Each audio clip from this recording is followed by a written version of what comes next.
Assalamualaikum warahmatullahi wabarakatuh. Ikhwan fisabilillah di channel Triun Slayer Comment Center. Alhamdulillahirabbil alamin wassalatu wassalamu ala asrofil anbiya'i wal mursalin wa ala alihi washabihi ajmain. Amma ba'du. Ya ikhwah, berjumpa kembali dengan Triun Slayer Comment Center di channel yang kita cintai bersama. Setelah kita menyaksikan bagaimana porak-porandanya para zoom penghujat dan juga streamyardnya kemarin, sekarang kita akan menyaksikan di kandang kita dialog yang santun dan damai antara Guru Ndazuma, Akuk melawan Pendeta Pras dan juga Gembala Antonius. Topiknya adalah mengenai firman. Kalau begitu langsung saja ke dialog. Selamat menyaksikan ikhwah yang aku cintai. Dia tidak bisa dilihat gitu. Dan manusia tidak bisa mengenal dia kecuali manusia itu mendapat pernyataan dari Allah. Jadi di dalam dunia ini ada dua macam agama. Satu agama yang berasal dari pencarian manusia. Manusia cari-cari ketemu, oh Tuhan seperti demikian. Atau mereka mengatakan asal mula alam semesta demikian-demikian, Allah yang tidak berpribadi. Tetapi di dalam dunia ini ada satu jenis lagi agama, yaitu agama yang berpusat kepada Allah. Allah menyatakan diri kepada manusia. Itu adalah agama Yahudi, agama Kristen, agama Islam. Allah menyatakan diri. Allah menjadi pusat pernyataan gitu. Itu adalah agama yang bersifat teosentris. Allah berbicara, Allah menyatakan diri. Kemungkinannya dua, benar atau bohong, karena Allahnya nggak pernah kelihatan. Gitu. Kemudian Allah yang menyatakan diri barulah kita mengenal Allah yang personal. Mereka yang berasal daripada pencarian kepada Allah itu selalu Allahnya impersonal. Kenapa kok itu? Nggak apa-apa. Silakan lanjut. Oke. Allahnya itu impersonal, sedangkan Allah yang menyatakan diri di dalam agama-agama teosentris itu adalah Allah yang personal. Gitu. Jadi kita lihat di dalam Alkitab Allahnya adalah Allah yang personal. Pernyataan diri Allah di dalam Alkitab adalah melalui Allah berbicara, menyatakan dirinya, kehendaknya melalui para nabi dan para rasul. Tetapi di dalam Alkitab ada lagi satu pernyataan Allah, yaitu pernyataan diri Allah dalam perwujudan yang bersifat imanen. Imanen itu adalah bisa mendatangi manusia dan menyatakan diri kepada manusia. Karena kan Allah tidak kelihatan. Nah, pernyataan Allah yang imanen sebagai pribadi, itulah yang kita sebut dengan anak Allah. Dialah yang berinkarnasi menjadi manusia, dialah Yesus Kristus, Tuhan yang disembah oleh orang Kristen. Kenapa disembah? Karena dia adalah Tuhan. Bukan hanya Tuhan, dia adalah Allah. Firman Allah. Dan firman Allah adalah Allah itu sendiri. Yohanes pasal 1 ayat 1 ayatnya sudah pernah didengar baik oleh Kristen maupun oleh semua orang Islam yang biasa dengar-dengar perdebatan. Yaitu pada mulanya adalah firman, firman itu bersama-sama dengan Allah dan firman itu adalah Allah. Ya, jadi di dalam Kristen firman itu ada dua, yaitu pernyataan Allah mengambil perwujudan yang bisa dilihat oleh manusia sebagai pribadi, itulah anak Allah, Yesus Kristus. Dan perkataan Allah berupa kata-kata, ucapan, ataupun sesuatu yang Allah ingin sampaikan kepada kita. Itulah yang tertulis, yang kita sebut dengan Alkitab, yang terdiri dari Perjanjian Lama dan Perjanjian Baru. Terima kasih. Yang mau nambahin boleh Antonius, silakan. Ya, saya rasa udah cukup banyak. Mungkin saya tambah sedikit aja ya. Jadi menurut Injil Yohanes, firman itu adalah Allah dan firman itu adalah pencipta ya. Dan ini bukan hanya menurut Injil Yohanes, tetapi juga menurut kitab-kitab yang ada di dalam Tanakh ya. Contohnya itu ada di dalam Ayub. Di dalam Ayub, sebentar saya lupa ayatnya. Di dalam Ayub dikatakan demikian. Di dalam Mazmur 33 ayat 6 dikatakan demikian ya, dalam bahasa Inggrisnya. By the word of the Lord were the heavens made, and all the hosts of them by the breath of his mouth. Jadi bahasa Indonesianya adalah dengan firman Allah, surga diciptakan, langit diciptakan, dan para penghuni surga diciptakan oleh nafas mulutnya begitu ya. Jadi ini menurut yang kitab Mazmur gitu. Begitu juga kalau kita lihat di Targum ya, Targum itu adalah translasi dan translasi Tanakh dari bahasa Ibrani ke bahasa Aramaik ya, dan juga parafrase ya. Targumnya itu ada beberapa seperti Targum Jonathan, Targum Yerusalem, Targum Onkelos dan sebagainya gitu ya. Jadi kalau kita mengacu contohnya ke Targum Jonathan ya, itu dikatakan bahwa firman itu adalah pencipta ya, itu ada di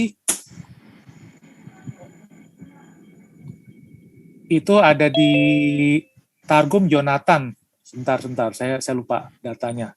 Dan ada beberapa deh, intinya firman itu bukan hanya kekuatan, tetapi firman itu adalah pribadi ya. Firman itu pribadi, itu dinyatakan di dalam, contohnya di dalam Targum Jonathan on Deuteronomy ya. Itu dikatakan, untuk siapakah orang-orang yang begitu besar, kepada siapa Tuhan begitu dekat dalam nama sabda Tuhan gitu. Jadi artinya di sini Lord, the name of the word of the Lord ya. Jadi nama dari firman Allah gitu ya. Kemudian juga dikatakan di sini word of the Lord bertahta di atas tahtanya gitu ya. Word of the Lord sit upon his throne, high and lifted up. Ini ada di Targum Jonathan di Deuteronomy 4 ya. Jadi artinya Memra ya, kalau dalam bahasa Aramaiknya disebut Memra. Memra ini bertahta gitu ya, dan mendengar doa. Ya itu ada di Deuteronomy 4. Kemudian dikatakan juga firman itu adalah Allah yang menyelamatkan. Itu ada di Targum Jonathan di Leviticus 26. Bunyinya demikian, but the glory of my Shekinah shall dwell among you, and my word shall be to you for a redeeming God, and you shall be unto my name for a holy people.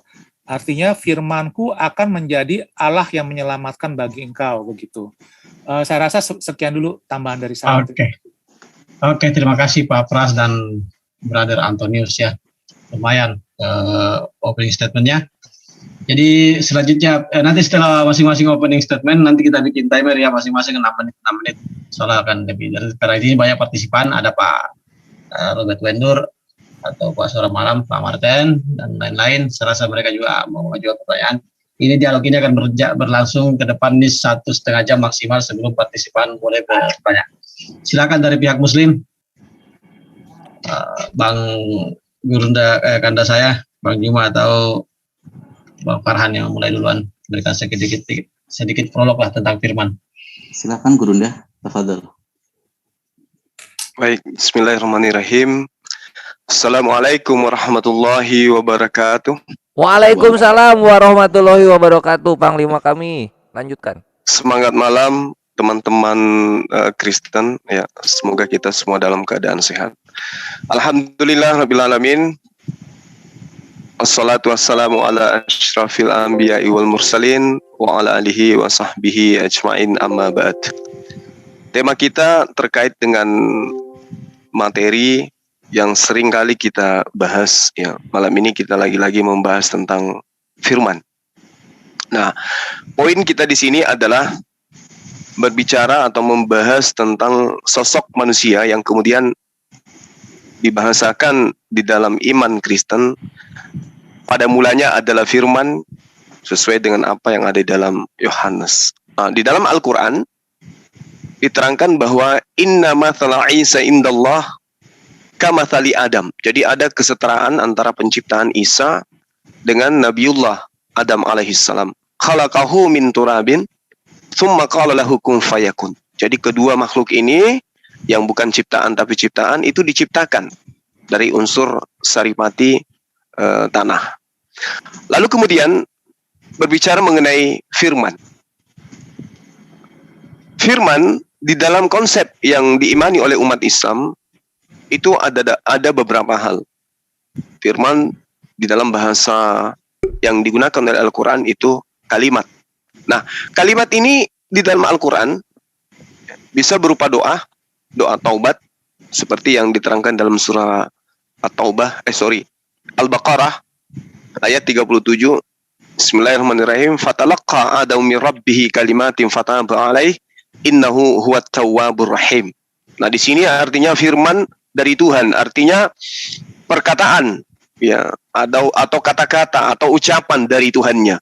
Kemudian Adam menerima beberapa ucapan atau perkataan atau firman dari Tuhannya, lalu dia pun menerima taubatnya. Sungguh Allah Maha Penerima Taubat, Maha Penyayang. Artinya ketika berbicara mengenai firman di dalam Al-Quran, firman ini bisa berupa doa taubat. Firman ini bisa berupa kalimat tauhid, la ilaha illallah. Dan juga bisa berupa janji-janji Allah. Itu diterangkan di dalam Al-Quranul Karim dalam surah Al-An'am ayat 34. Walakad kuzzibat rusulum min qablika wasabaru ala ma kuzzibu wa uzu hatta atahum nasruna wala mubaddila likalimatillah. Artinya bahwa firman di dalam Al-Quran itu bisa berupa ketetapan atau kalimat-kalimat atau tanda kebesaran daripada Allah itu sendiri. Nah, firman di dalam Al-Quran juga bisa berupa ayat-ayat Al-Quran atau wahyu. Seperti yang diterangkan dalam surah Al-An'am ayat 115. Telah sempurnalah firman Tuhanmu, telah sempurnalah kalimat Tuhanmu, ya, atau telah sempurnalah ucapan instruksi Tuhanmu. Itu diterangkan dalam Al-Quran. Lalu kemudian firman juga bisa berupa kitab-kitab Allah atau firman Allah dalam kitab-kitab Allah. Itu bisa. Lalu kemudian firman dalam Al-Quran itu bisa juga berupa rencana, bisa juga berupa kehendak atau keinginan Allah. Nah, firman juga bisa berupa perintah dan larangan. Ada terekam di dalam surah Al-Baqarah ayat 124. Dan juga firman itu bisa ucapan atau kata-kata yang keluar dari mulut. Bisa diterangkan dalam surah Ibrahim ayat 24, 26, kemudian dalam ayat 29, ya, mudah-mudahan saya tidak keliru. Dan firman bisa juga berupa ketetapan atau ketentuan dari Allah Subhanahu wa taala. Jadi ketika berbicara mengenai firman, itu penjabarannya di dalam Al-Quran itu sempurna. Sempurna. Dan ditentukan firman itu sebagai apa, bisa dianggap sebagai doa taubat, bisa dianggap firman itu ucapan tauhid, bisa janji-janji Allah, bisa juga ayat-ayat Al-Quran, bisa juga kitabullah. Itu tergantung konteks ayat. Itu tergantung dari konteks ayat. Nah, terkait dengan oknum Nabi Isa atau Yesus yang dikatakan oleh sahabat Kristen, itu dicipta oleh Allah sama seperti diciptanya Adam. Inna matala Isa indallah kamathali Adam. Jadi tidak ada kemudian posisinya sebagai pencipta di sini, melainkan hanya sebagai makhluk ciptaan. Demikian sebagai pengantar dari saya. Terima kasih. Silakan sahabat yang lain. Oke, saya Silakan Bang Farhan. Terima kasih. Saya mengelaborasi dari yang di prolog dari Gurunda bahwa kata firman itu berasal dari bahasa Syriak lama atau Parsi yang dari kata farmah, artinya adalah aturan-aturan, hukum-hukum, petunjuk-petunjuk. Kenapa di dalam Al-Quran Al-Karim kata firman dikatakan sebagai firman adalah perkataan dari Allah, ucapan dari Allah Subhanahu wa taala. Segala ucapan-ucapan Allah yang terangkum di dalam Al-Quranul Karim adalah firman. Kenapa? Di dalam Al-Quranul Karim jelas ada nilai-nilai morality yang berarti petunjuk, ada hukum-hukum di sana, ada rule di sana, ada aturan-aturan di sana. Itulah kenapa di dalam Al-Quranul Karim 100% adalah firman Allah, karena ada petunjuk-petunjuk di sana. Ada arahan-arahan di sana. Tetapi apakah semua firman Allah adalah di kata kitab suci? Tidak. Di dalam literatur Islam jelas ada namanya hadis qudsi. Itu juga firman dari Allah, tapi tidak merujuk kepada Al-Quranul Karim, tetapi adalah ucapan Allah kepada Nabi Allah Muhammad yang melalui malaikat Jibril untuk petunjuk, ya, yang tidak terangkum. Saya kasih analogi karena saya suka analogi. Ketika seorang raja memberikan sebuah titahnya, dia bersabda, itu akan menjadi hukum. Tetapi apakah setiap ucapan raja adalah hukum? Tidak. Ketika dia lagi bersenda gurau dengan istrinya, merayu istrinya, apakah itu menjadi hukum yang harus ketetapan menjadi seorang kepada rakyatnya? Tentu tidak seperti itu. Jadi artinya firman di sini adalah kalau kita ke terminologi dari bahasa aslinya, yaitu dari Parsi, ya dari Syriak lama, artinya adalah hukum-hukum, petunjuk-petunjuk dan kebijakan-kebijakan dari Allah Subhanahu wa taala. Di dalam kalau saya korelasikan dan komparasikan dengan di dalam Bible, dalam Mazmur ya, Mazmur 119 nomor 105, bagaimana di sana aja jelas makna firman itu ada, yaitu dafareha ya, ner derahil defareha feor litifati. Di sana dikatakan apa? Dikatakan bahwa defareha atau firmanmu itu adalah sebagai pelita, artinya di sana ada petunjuk-petunjuk, ada hukum-hukum di sana yang harus ditaati oleh umatnya, oleh manusia kita, ciptaannya. Jadi kalau kita kembalikan dalam terminologi linguistiknya, firman ini adalah ketetapan-ketetapan dari Allah kepada manusia, aturan-aturan, petunjuk-petunjuk, morality di sana. Ada law di sana, ada hukum juga, ada rules, ada aturan-aturan di sana. Mungkin itu aja. Terima kasih Bang Awi. Oke, terima kasih ya, sama-sama lengkap ini, mendekati sempurna dua penjelasan kedua belah pihak narasumber. Oke, nanti ini kita sesi masing-masing 6 menit ya, 6 menit, 10 kali 6 menit, berarti 1 jam ke depan ini sesi saling sanggah menyanggah. Saya belum masuk sesi partisipan berikutnya, karena kelihatannya banyak partisipan yang ingin berpartisipan. Ada juga saudara saya nih, Bro Aldo. Selamat malam Bro Aldo. Saya dulu ini tidak di-mute ya, tidak di-mute, tapi mohon semuanya bisa menahan diri. Kita mic kita bebas buka aja, cuma diharapkan semua partisipan boleh menahan diri. Saya kira yang bisa menahan diri. Kita lanjut aja ke sesi pertama. 6 menit pertama kita berikan kesempatan ke mana nih? Karena tadi pihak Kristen yang prolog duluan, silakan dari pihak Muslim, silakan apa yang mau ditanggapi tentang opening statement di pihak Kristen tadi.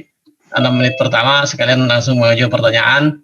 Nanti begitu 6 menit kedua nanti pihak Kristen yang bicara selama 6 menit. Ya begitu aja ya, Pak Pras, Pak Antonius. Ya nggak apa-apa, santai aja. Oke, santai aja ya. Mana juga boleh. Oke, silakan dari pihak Muslim 6 menit pertama. Ya. Tafadhol Guru deh. Ya, itu ada 6 menit di layar ya. Ada 6 menit. Ini kita mau apa nih, bertanya atau gimana? Ya bertanya. Terserah mau bertanya atau Silakan menanggapi bertanya. tadi apa yang disampaikan dari opening statement-nya kan. Kan opening statement tadi. Oke. Ya, silakan ditanggapi dan langsung bertanya sekalian. Jadi nanti dijawab oleh pihak Kristen, bisa juga langsung bertanya. Jadi sekalian menanggapi, menjawab dan bertanya. 6 menit. Baik. Seperti biasa, saya memulai dari data yang ada di kitab Sahabat Kristen dari Perjanjian Lama ya. Di situ diterangkan terkait mengenai firman di dalam Yesaya 55 nomor 11. Benar ya, Yesaya 55:11. Iya. Yesaya 55 11 di sini diterangkan mengenai firman Allah atau perkataan Allah atau kehendak Allah. Demikianlah firmanku yang keluar dari mulutku, ia tidak akan kembali kepadaku dengan sia-sia, tetapi ia akan melaksanakan apa yang kukehendaki dan akan berhasil dalam apa yang kusuruhkan kepadanya.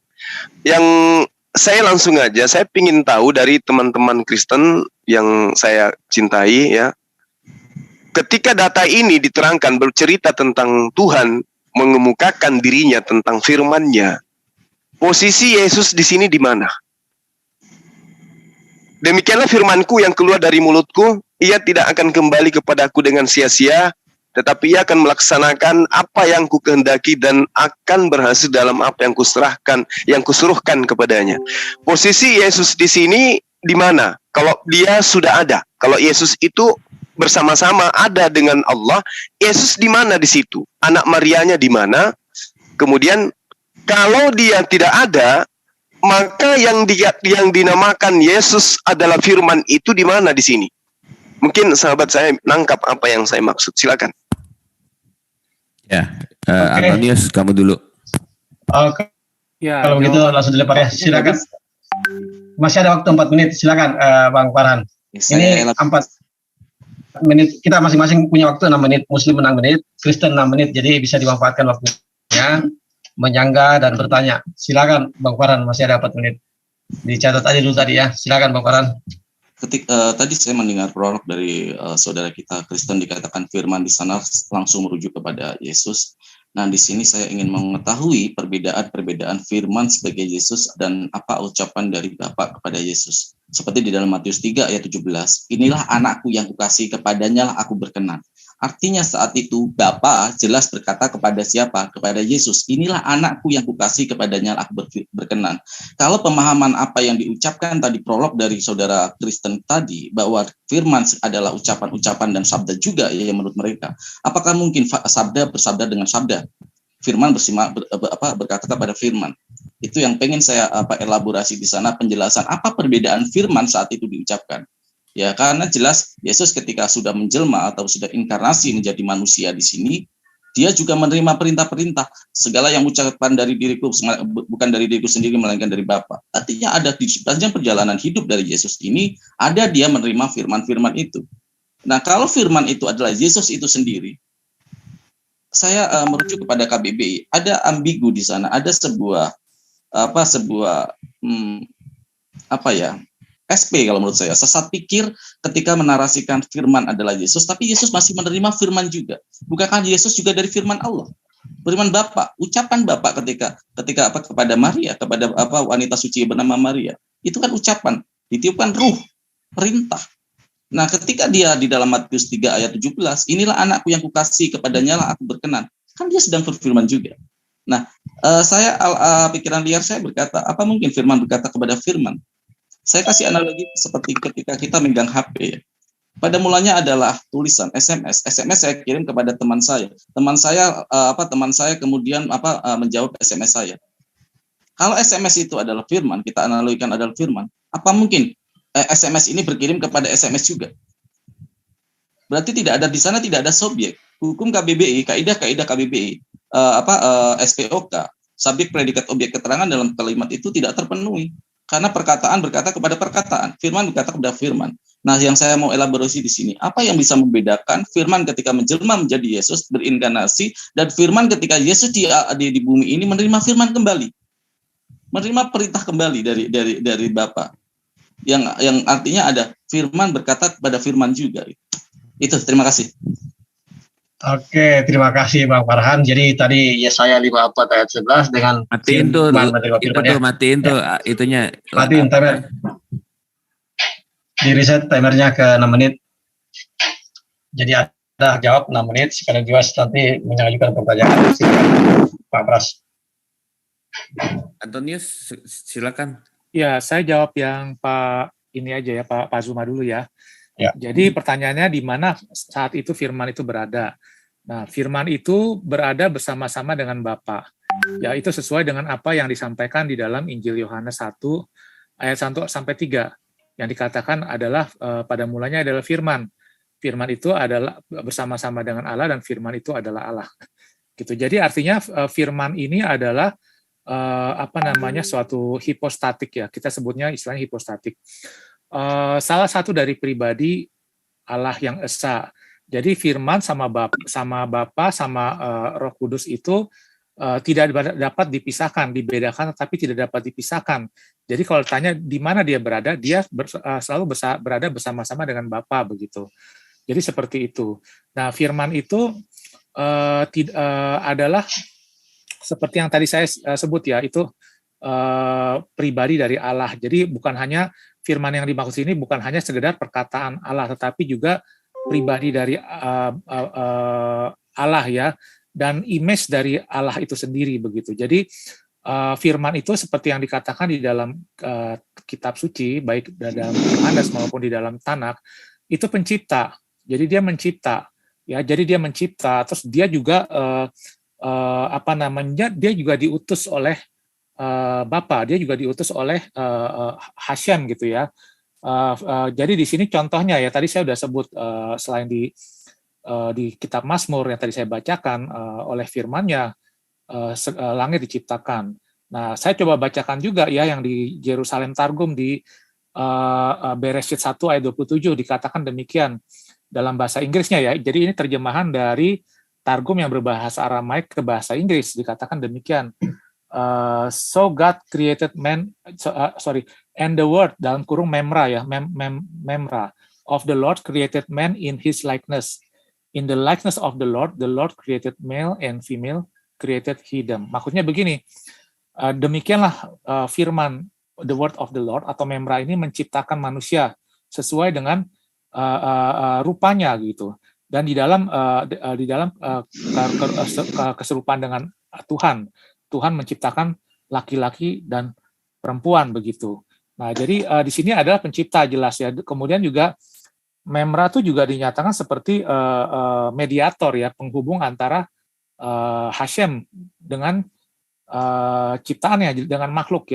Contohnya di Targum Onkelos Genesis 17 ya ayat 7 dikatakan demikian ya firman Hashem ya, and I will establish my covenant between me and thee and thy seed after thee in their generation for the everlasting covenant to be a God unto thee and to thy seed after thee. Jadi di sini diceritakan bahwa Hashem akan mendirikan suatu covenant, suatu perjanjian antara dia dengan Anda, dengan Anda ya, maksudnya Nabi Nuh di sini ya, dan generasi selanjutnya begitu.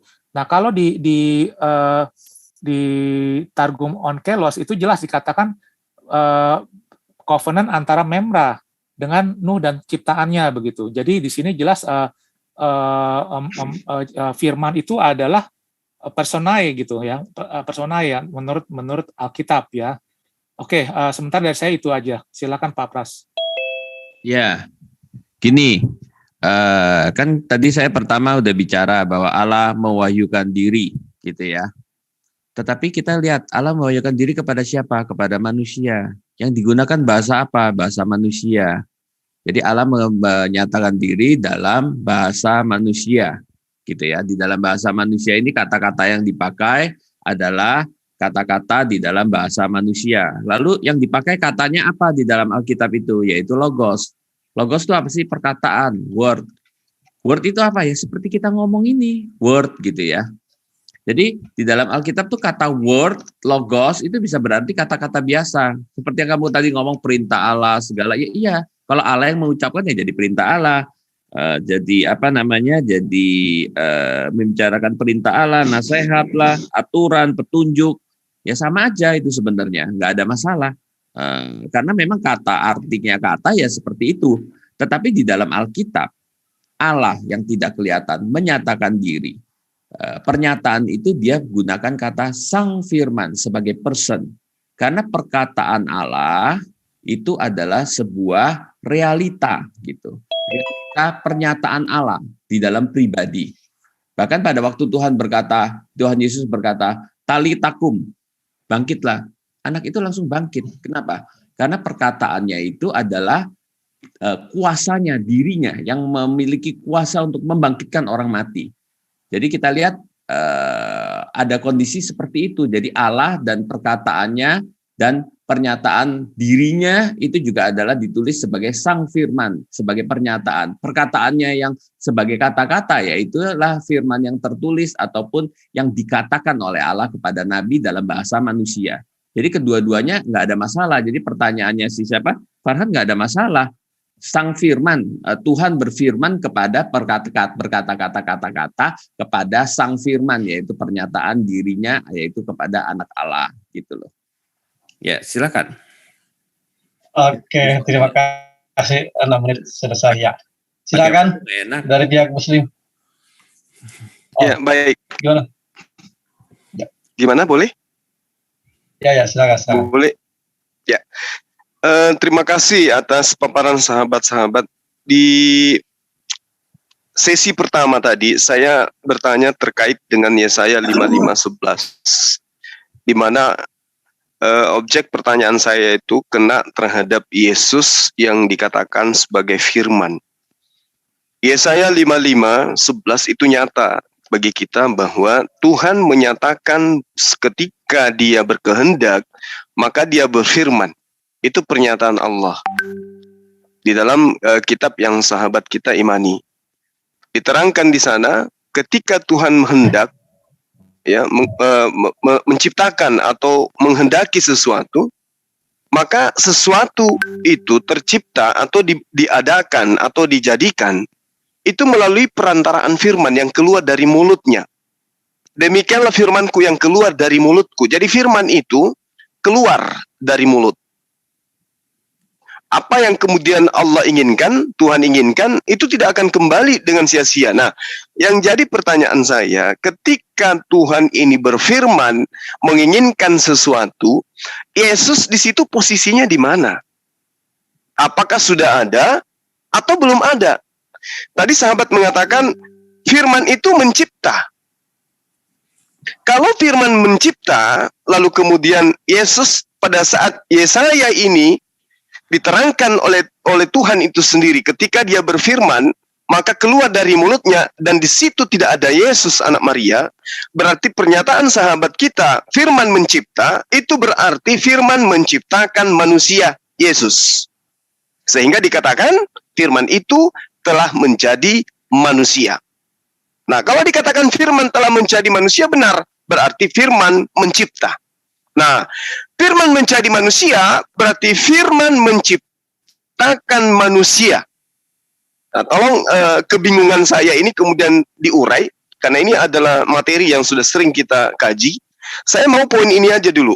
Ketika Yesaya 55 nomor 11 menerangkan tentang firman Tuhan keluar dari mulut Tuhan, tidak kembali kepada Tuhan dengan sia-sia, tetapi sang firman ini akan melaksanakan apa yang dikehendaki dan akan berhasil dalam apa yang diperintahkan kepadanya. Pertanyaan saya, apakah ketika Tuhan berfirman mencipta langit dan bumi, yang keluar dari mulutnya itu berupa Yesus? Atau memang anak Maria belum ada di situ? Itu yang ingin saya kejelasan di sana. Silakan. Perlu tunggu waktu atau enggak? Saya ini ini masih pertanyaan ke ini ya, apa yang ini aja supaya fokus, saya jawab dulu, nanti kamu baru yang kedua. Ini 3 menitnya nanti disimpan aja buat kamu, boleh gak? Oh ya udah, boleh, silakan. Oke. Takutnya kalau judulnya 2 kan jadinya. Oke. Iya, oke. 3 menit berikutnya. Oke, silakan di-reset di waktu 6 menit lagi. Begini, waktu kita berbicara tentang Allah dan wahyu Allah, maka yang paling utama kita mengerti itu adalah Allah yang kita bicarakan tuh Allah yang seperti apa. Gitu ya. Allah itu adalah Allah yang tak terbatas ruang dan waktu. Allah yang maha hadir. Seperti apa kita mengatakan transenden. Seperti apa kita mengatakan tidak serupa dengan apapun. Pada waktu dia keluar menyatakan diri, gitu ya. Itulah firman-Nya, gitu loh. Dan through his firman, dia menciptakan. Through firman yang keluar itu apa? Yaitu adalah sang firman, itulah anak Allah. Gitu, perwujudan Allah, gitu. Nah, dia mengambil rupa manusia, ya. Itulah Yesus Kristus, gitu. Di samping itu ada kata-kata yang diucapkan kepada manusia. Dan ada kata-kata yang dia mau manusia tahu melalui kejadian, melalui pembicaraan ini dan itu. Dia memimpin dan memberi pengertian kepada nabi-nabi dan rasul-rasulnya. Kemudian rasul-rasul itu menuliskan di dalam pimpinan rohnya untuk menuliskan apa yang dia mau katakan kepada manusia. Itulah yang tertulis sebagai Alkitab. Gitu. Jadi ada 2 memang. Ada sang firman yang adalah perwujudan dirinya as person, dan perkataan yang diucapkan dalam bahasa manusia yang dituliskan kepada kita untuk kita mengerti, seperti yang tadi kalian katakan, sama aja itu, yaitu tentang perintahlah, petunjuklah, yang ada di dalam kalian percayakan di dalam Al-Quran gitu ya. Jadi kalau kita percaya adalah di dalam Alkitab itu kata-kata gitu. Jadi ada 2 memang di dalam Alkitab itu ada 2. Satu adalah sang firman gitu. Itu pernyataan Allah, dua-duanya pernyataan Allah. Yesus Kristus, anak Allah, itu adalah pernyataan Allah dalam wujud person, pernyataan Allah. Yang kedua adalah dalam wujud tulisan, gitu. Nah, tulisan itu juga, melalui tulisan itu Tuhan bisa bekerja. Tuhan berbicara kepada orang yang membaca dan mendengar, melihat, membacanya, gitu.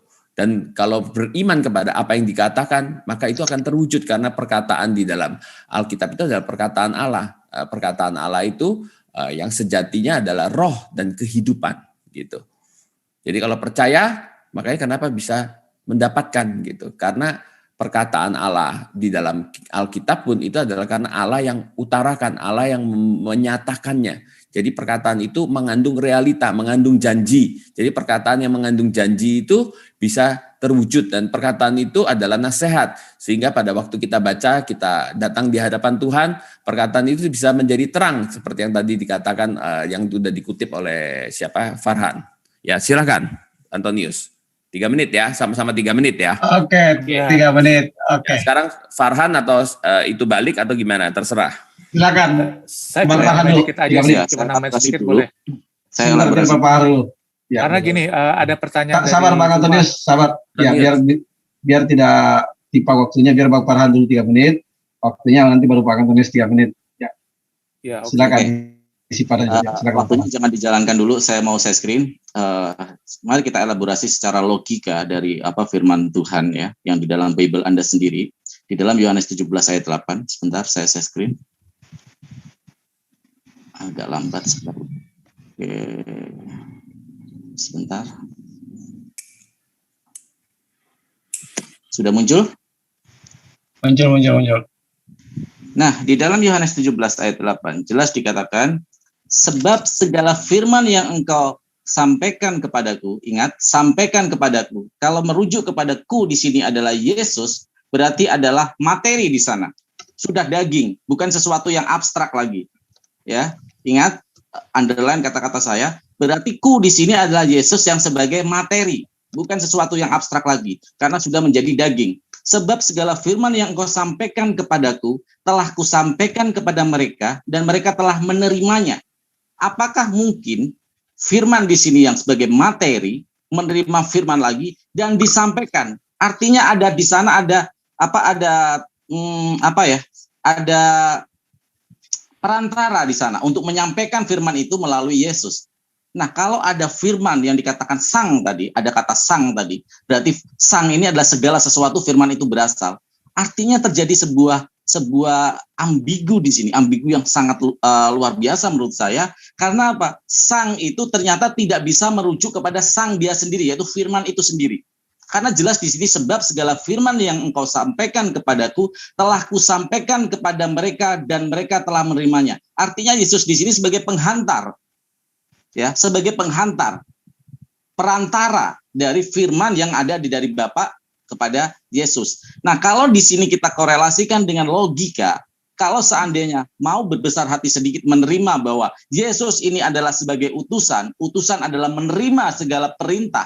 Saya kembalikan kepada logika Pak Pras tadi yang mengatakan, nggak apa-apa kalau firman itu adalah perintah, firman itu adalah hukum, firman itu adalah ucapan. Berarti kalau yang ini kita konsisten Anda mengakui ini dan tidak ambigu lagi dengan mengatakan oh itu lain, enggak, kita konsisten di dalam logika Anda. Kalau kita katakan bahwa ku di sini adalah sebagai perantara, artinya di sini tertulis sebab segala firman yang engkau sampaikan kepadaku. Kita ganti ya, sebab segala firman yang engkau sampaikan kepadaku, ku di sini adalah utusan dan menerima perintah itu sesuai dengan logika Pak Pras. Firman itu juga perintah-perintah, petunjuk ya.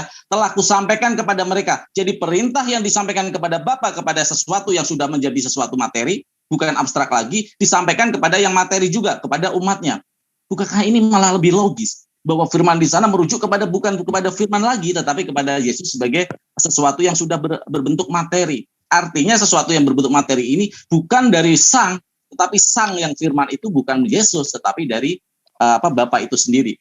Kalau kita logikakan seperti itu lebih matching, yang mengatakan bahwa firman itu sebenarnya adalah segala peraturan petunjuk dari Bapa telah diterima Yesus dan telah disampaikan kepada murid-muridnya atau umatnya. Clear sebenarnya ucapan ini. Kalau tidak ada kata-kata yang ambigu di sini, merubah-rubah makna, ya. Itu yang ini. Waktu habis. Oke, silakan. Antonius, mau saya yang lanjutin atau enggak? Karena 3 menit. Berhubungan dengan yang tadi. Atau boleh, tapi saya jawab dulu sedikit, nggak lama sih. Ya. Oke, jadi gini ya. Pertama saya jawab dulu yang tadi Pak Zuma ya. Pak Zuma kan tadi nanya, saya lihat tadi belum benar terjawab. Takutnya ntar dia ngulang lagi pertanyaan. Kan dia bertanya di mana firman itu ada di mana pada saat itu? Yang di Yesaya 40 berapa tadi ayat 11 ya. Tadi saya jawab ya, jadi firman itu ada bersama-sama dengan Bapa ya. Dan firman itu tidak diciptakan. Firman itu tidak baru ada pada saat itu. Firman itu sudah ada dari awal dan dia adalah awal. Makanya saya mengutip dari Injil Yohanes tadi, dikatakan bahwa pada mulanya adalah firman. Nah, selain dari Injil Yohanes, di kitab Kejadian juga dikatakan demikian ya. Firman itu menciptakan gitu ya. Jadi firman itu adalah pencipta. Ini sangat jelas lagi kalau kita baca di Targum, contohnya Targum Neofiti, Targum Neofiti on Genesis, itu sangat jelas dikatakan Memra menciptakan, Memra memisahkan cakrawala, seperti itu. Jadi jelas pada awalnya Memra menciptakan langit dan bumi. Ya di situ jadi dia adalah pencipta dan dia adalah awal. Nah ini terkait dengan pertanyaannya Pak Farhan ya. Memang firman itu yang dinyatakan oleh Alkitab adalah demikian. Ya, memang susah diterima oleh logika karena itu firman itu transendental ya, dia adalah Allah itu sendiri, transendental. Jadi memang kalau kita tanya ini sulit diterima oleh logika, jawaban saya iya begitu. Tetapi inilah yang dinyatakan oleh firman Tuhan. Ya, jadi firman itu adalah personae dari Allah, firman itu juga ucapan Allah yang bisa dalam bentuk peraturan, dalam bentuk nasihat, dan dalam bentuk hikmat seperti itu gitu. Nah ini saya coba kasih contoh, saya coba share sebentar untuk menunjukkan bahwa firman itu. Waktu pause. Oke, oh ya waktu pause ya.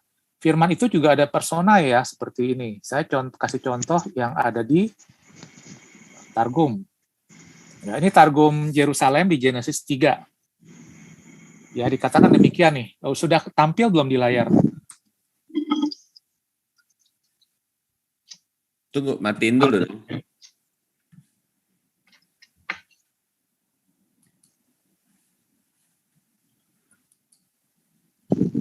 Ya, udah kelihatan ya? Ya. Di sini dikatakan demikian. Walking in the garden the strength of the day, and the word of the Lord God called to Adam, and said to him, Behold, the word which I have created is manifest before me, and how think thou that the place in the midst whereof thou art is not revealed to before me? Where is the commandment that I taught thee? Jadi ini ceritanya Adam sudah melanggar ya, sudah memakan buah pengetahuan baik dan jahat.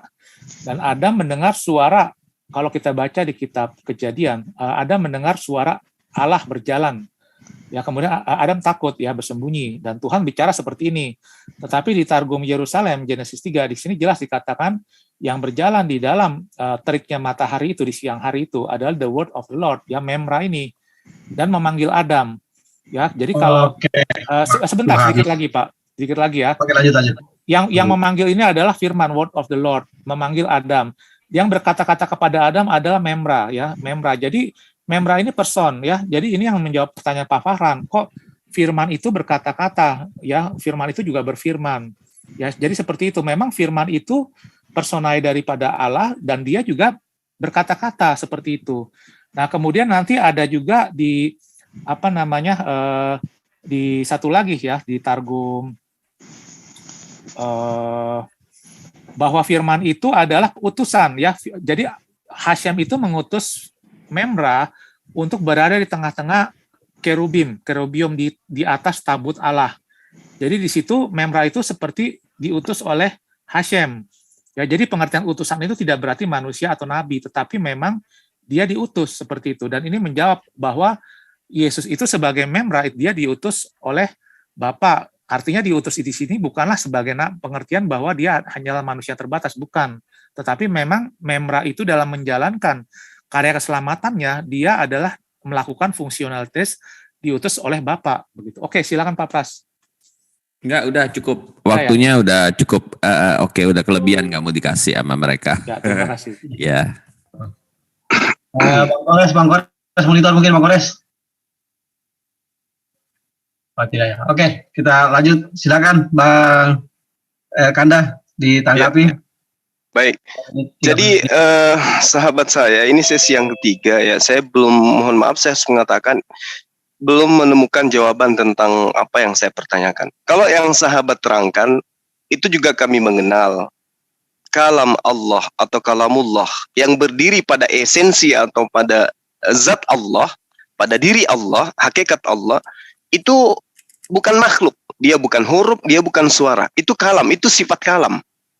Jadi Allah itu maha suci, maha bersih dari berada di depan dan di belakang. Jadi dia tidak memiliki apa istilahnya ini, i'rab dan bina. Dia tidak memiliki muatan-muatan bahwa dia diawali atau dia diakhiri. Itu Allah. Allah itu qadim. Dahulu ada tanpa permulaan dan bukan makhluk. Yang saya pertanyakan Yesus, anak Maria. Ini yang ingin saya dijelaskan. Ketika Allah itu diterangkan tidak terbatas ruang dan waktu, Yesus terbatas ruang dan waktu. Lalu bagaimana dengan Yesus ini? Contoh ketika Tuhan berkata di dalam kitab Kejadian, jadilah terang, maka terang itu jadi. Yesus yang manusia ini di mana pada saat prosesi Allah berfirman tentang penciptaan terang? Yesus itu sudah ada atau belum ada? Kalau terkait dengan firman ada, itu betul. Terkait dengan sifat kalam yang ada pada diri Allah, itu betul. Bahwa Allah memiliki kemampuan kemudian untuk mencipta dengan cara berfirman. Makanya saya katakan ketika berbicara mengenai sifat Allah, itu memang melekat pada diri Allah. Kami sebut dengan kalamullah atau kalam Allah. Itu kekal dia. Ya, itu kekal bersama dengan Allah. Yang saya maksud ini Yesus. Manusia Yesus yang punya silsilah yang dilahirkan oleh manusia, ini yang saya maksud. Di mana posisinya dia pada saat Allah itu berkehendak menciptakan segala sesuatunya. Taruhlah, jadilah terang. Pada saat Allah berfirman dengan ucapan itu, Yesus di mana di situ? Apakah sudah ada atau memang belum ada? Kalau belum ada, berarti Yesus nanti ada ketika dia menjadi manusia. Berarti dia hal baru, berarti dia ciptaan. Tapi kalau Yesus sudah ada di situ, nah ini akan jadi rancu nanti. Karena ibunya aja belum ada. Silakan sahabat. Ya silakan Antonius, kamu terusin aja yang tadi. Ya, langsung 3 menit. Masing-masing narasumber 3 menit aja deh ya. Nanti Pak Pras lanjutin. Saya jawab singkat aja. Jadi Pak Jumani yang saya pahami, dia ingin memahami di mana Yesus, tetapi dalam pemahaman dia begitu. Jadi pemahaman dia bahwa Yesus itu hanya manusia. Jadi jelas kalau di sini, kalau menurut Alkitab, Yesus itu adalah firman. Jadi dia adalah Allah. Nah, Allah itu menjadi manusia pada saat dia dilahirkan, dia ada di dalam rahim Maria. Jadi kalau Pak Suma menyatakan di mana Yesus pada saat penciptaan, Yesus ya pada saat itu ya dia adalah yang awal dan akhir. Tetapi dia menjadi manusia pada saat pada saat Roh Kudus menjadi masuk ke dalam rahim Maria, gitu loh, menjadi manusia. Jadi Yesus yang manusia, Yesus dalam nature manusianya Yesus itu belum ada saat itu.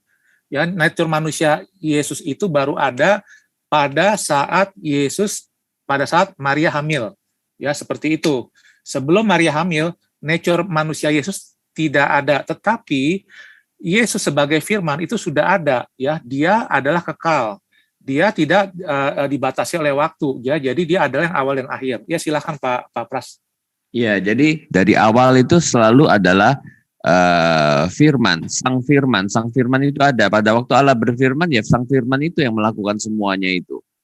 Lalu kemudian sang firman itu menjadi manusia, mengambil rupa manusia.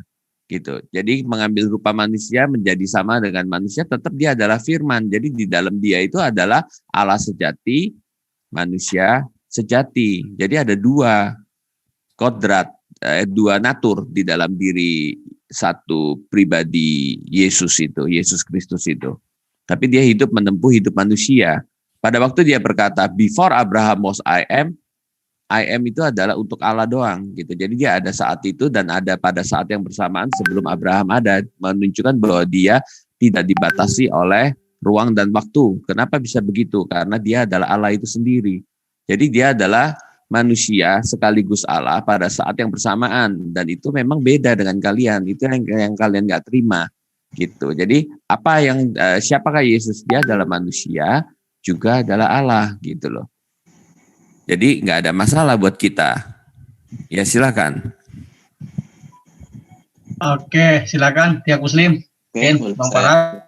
Oke, saya elaborasi ya. Dari Yohanes 17 ayat 8 ini masih terkorelasi dengan apa pertanyaan dari gurunda saya, Bang Zuma ya. Saya mau share screen, jangan di ini dulu, di waktu di pause. Saya mau share screen di Yohanes 14 ayat 24. Jadi biar kita ini ya tercerahkan, tapi nggak tahu ya. Tadi bilang bahwa Yohanes berapa? Tadi belum Yohanes jawab. 14 Aku punya 24. pertanyaan tadi memang. Ya, Yohanes 14 ayat 24. Dengan setengah menit saya bisa jawab. Ya nanti oke. Nanti ini gini saya Pak. Silakan. Ya. Berapa tadi ayat berapa kamu ajukan ayat berapa lagi saya lupa nggak dengar. Yohanes berapa? Yohanes 14 ayat 24. Tadi Yohanes 17 ayat 8 bahwa apa segala firman itu berasal dari Bapa. Nah, ini saya akan lebih strike lagi, lebih langsung ke ininya, firman itu. Barang siapa tidak memiliki aku, ia tidak menuruti firmanku. Artinya menuruti firmanku, menuruti apa segala ucapan dari Yesus. Pemahamannya kan seperti itu. Nah, firman Yesus dari mana berasal? Dan firman yang kamu dengar itu berasal daripadaku, melainkan dari Bapa yang mengutus aku. Saya yakin kalimat ini salah. Dari orang ahli profesor manapun akan mengatakan salah karena harusnya ada kata bukan di sini, ya. Dan firman yang kamu dengar itu berasal daripadaku. Harusnya bukan berasal daripadaku. Yang bawah lebih bagus nih. Dan firman yang kamu dengar itu bukan dari diriku, melainkan dari Bapa yang mengutus aku. Kalau kita elaborasi ayat ini, barang siapa tidak memiliki aku, artinya tidak menuruti apa yang dikatakan oleh Yesus, dia tidak menuruti segala firmanku, yaitu perintah-perintah Yesus, ucapan-ucapan Yesus, perkataan-perkataan Yesus. Dan firman Yesus, perkataan Yesus itu dari mana? Dan firman itu bukan berasal daripadaku, melainkan dari Bapa yang mengutus aku. Kalau kita kaitkan, Pak, dengan tadi yang saya bilang, terjadi inkonsistensi dari argumentasi Bapak yang mengatakan bahwa firman adalah petunjuk-petunjuk, hukum-hukum, perintah-perintah. Artinya di sini jelas dikatakan bahwa firman itu bukan saja merujuk kepada Yesus, tapi firman adalah bermakna universal di sini, segala perintah-perintah yang keluar dari Bapa. Ini akan lebih matching dengan ayat ini. Ini akan lebih logis gitu loh. Lebih bisa diterima. Kalau tadi Bapak mengatakan bahwa memang tidak masuk akal, Pak Antonius bilang kan, memang tidak masuk akal kalau pakai akal manusia memang tidak sampai. Saya heran dengan pemahaman seperti ini ya. Bukankah Yesus datang ke bumi ini, bahkan sampai datang ke bumi, entitas Tuhan sampai datang ke bumi kan untuk memperkenalkan diri. Kalau sampai memperkenalkan diri dan umatnya masih tidak paham, terus apa keberhasilan dari Yesus ini untuk memperkenalkan dirinya? Kalau masih ada argumentasi-argumentasi yang mengatakan, memang tidak masuk akal. Justru kita dikasih akal ini untuk menerima segala apa yang perintah-perintah dan melogikakan dengan kapasitas otak kita. Jadi saya ketika ada argumentasi seperti itu, saya speechless, tidak bisa ngomong lagi saya. Bagaimana mungkin ajaran-ajaran Tuhan yang harusnya mudah diterima oleh umatnya, karena disitulah letak bagaimana pemahaman kita menuruti perintah-perintah dari Allah, hukum-hukum dari Allah untuk melakukan segala sesuatu perintahnya dan meninggalkan segala sesuatu larangannya. Tapi di sini ada argumentasi yang mengatakan memang tidak masuk akal manusia tidak akan nyampe. Saya heran dengan seperti ini. Makanya saya akan lebih strike dengan 14-24 Yohanes ini yang di sini dengan sangat jelas. Yesus di sini sebagai sebuah materi, bukan abstrak lagi. Firman dari dari Bapa itu yang abstrak kepada yang bermateri yaitu Yesus. Artinya di sini firman tidak merujuk kepada satu kekhususan kepada Yesus, tetapi firman bermakna universal, kembali kepada Pak Pras tadi, yaitu tentang hukum, perintah dan petunjuk-petunjuk. Itu lebih, kalau Bapak mau konsisten harusnya Bapak kembali ke situ. Terima kasih. Oke, waktu cukup. Silakan dari pihak Kristen. Aku jawab ya. Silakan. Sebentar, jangan itu dulu. Kita nggak pernah ngomong nggak masuk akal, kita nggak pernah ngomong nggak mengerti. Buat kita sih ngerti banget, gitu ya. Jadi gini, Bapak memberikan apa yang harus dikerjakan kepada Yesus, gitu. Itu adalah firman Bapak kepada dia yang diterima oleh Yesus di dalam dirinya. Lalu dia mengatakan perkataan itu kepada kita. Jadi sang firman berbicara firman Allah. Dan pada waktu firman itu keluar dari mulut daripada sang firman yang menjadi manusia, itu adalah firmannya dia, tapi firmannya dia itu adalah firman yang dari Bapa gitu. Jadi itulah yang terjadi. Dan kemudian harus tahu bahwa aku dan Bapa adalah satu gitu. Dia ada di dalam Bapa, Bapa ada di dalam dia. Gitu. Jadi perkataan yang dia ucapkan yang adalah dari Bapa, dari Allah itu sendiri, yang dikatakan di dalam dirinya sebagai manusia, itu adalah firman-Nya, juga firman dari Bapa gitu, bersama-sama. Jadi firman Bapa kepada dia, kalau kita mau uraikan ya firman dari Bapa kepada dia, firman dari Yesus kepada murid-muridnya gitu. Dan firman yang didengar itu adalah dari dia dan dari Bapa gitu. Ya nggak ada masalah. Bingung di mana ya? Memang kan kita bilang sang firman dan perkataan. Jadi ada yang namanya firman sebagai person dan firman sebagai kata-kata gitu, ucapan, pengajaran, sesuatu yang Tuhan beritahukan, yang Tuhan nyatakan gitu. Ya silakan Antonius. Ya oke, jadi saya menguatkan ya apa yang dikatakan Pak Pras. Tadi kita udah narasikan bahwa firman itu adalah personae dan juga berkata-kata. Makanya tadi saya menunjuk bagaimana Memra itu juga berkata-kata. Bagaimana Hasyam itu juga berkata-kata. Jadi ada perkataan, ada personae, itu yang harus ditangkap ya. Jangan hanya kata-kata saja, bukan, atau personae aja, bukan, itu tetapi juga dua hal itu. Nah, saya juga ingin menyatakan yang tadi Pak Farhan bilang logis tidak logis. Tidak ada korelasinya antara kebenaran atau logika dengan kemudahan. Ini yang selalu ingin saya tampik ya, kalau misalnya ada orang yang bilang itu susah dimengerti, berarti itu salah. Salah itu berarti. Tidak ada hubungannya. Semakin susah dimengerti tidak berarti makin salah, dan juga tidak sebaliknya, itu tidak berkorelasi. Kebenaran itu ada kebenaran mudah diterima, ada kebenaran susah diterima, itu fakta. Nah, kalau justru begini logikanya, kalau namanya Allah itu mudah dimengerti, itu akan jadi pertanyaan, gimana bisa Allah yang transendental itu mudah dimengerti? Itu justru bukan Allah yang maha kuasa kalau Allah ada seperti itu. Itu logika saya, logika seperti itu.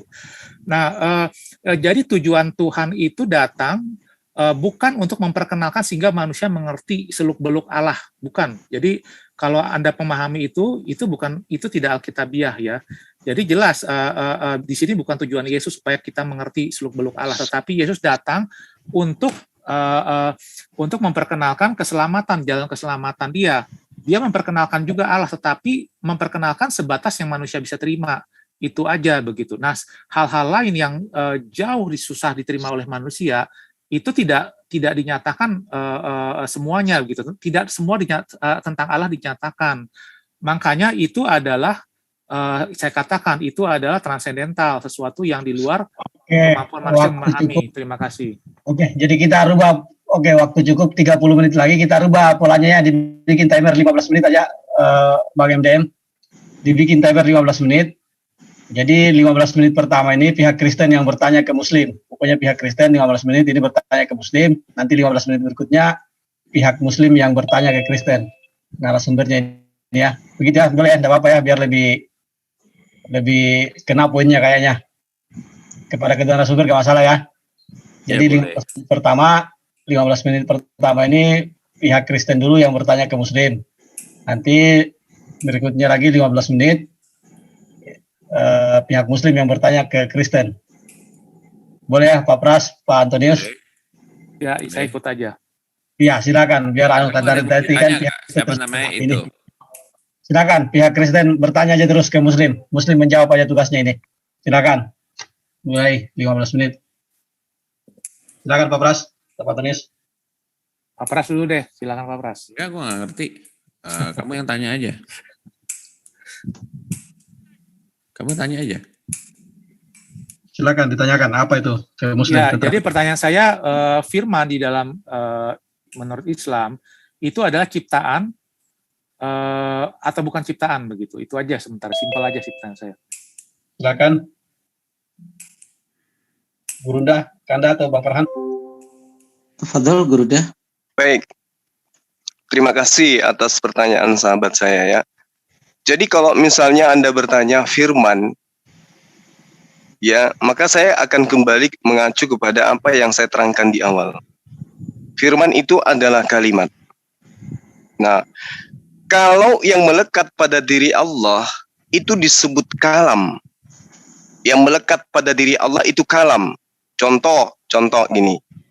Yang melekat pada diri saya Suma adalah kemampuan saya berkata-kata. Ini saya sedang berkata. Kemampuan saya itu melekat pada diri saya. Kemampuan berkata-kata saya ini tidak akan mungkin nuzul menjadi makhluk lain. Sehingga apa yang kemudian dihasilkan oleh ucapan saya itu bukan saya. Artinya ketika sahabat saya bertanya, apa sih firman itu menurut Islam? Kalau yang Anda maksud firman adalah kalamullah, kalam sifat Allah, maka itu bukan ciptaan, tapi itu adalah Allah itu sendiri. Tapi kalau yang dihasilkan dari kalamullah itu adalah ciptaan. Makanya saya di awal bertanya pada sahabat, apakah Yesus itu ada pada saat Allah itu berfirman? Sahabat saya mengatakan, Yesus nggak ada pada saat itu. Nah, kalau tidak ada pada saat itu berarti adanya nanti belakangan. Berarti betul Yesus itu adalah ciptaan. Lalu sahabat mengatakan, Allah mengambil rupa manusia. Maka muncul pertanyaan, sebelum Allah mengambil rupa manusia, Allah terlebih dahulu menciptakan rupa manusia itu. Baru kemudian diambil.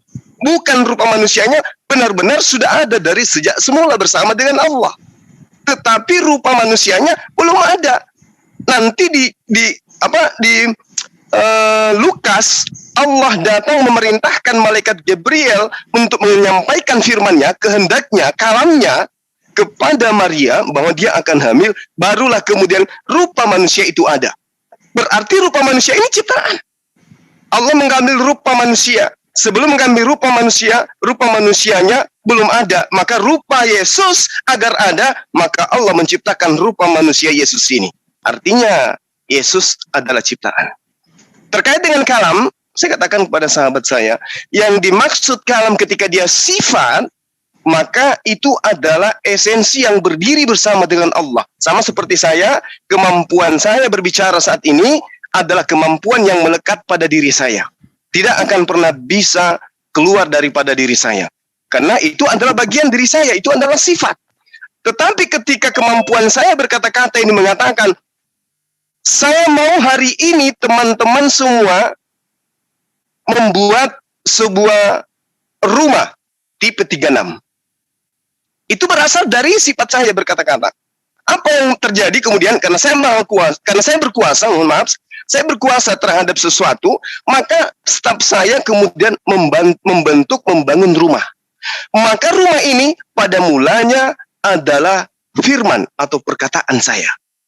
Berasal dari instruksi saya sehingga dia menjadi rumah.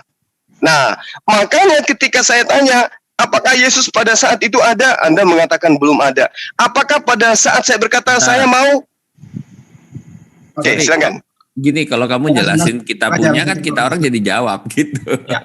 Jadi Oke, saya silakan. tanya dulu deh. Saya tanya dulu nanti kamu kalau mau tanya saya boleh. Sorry Gurunda ya. Jadi Ya, nggak apa-apa.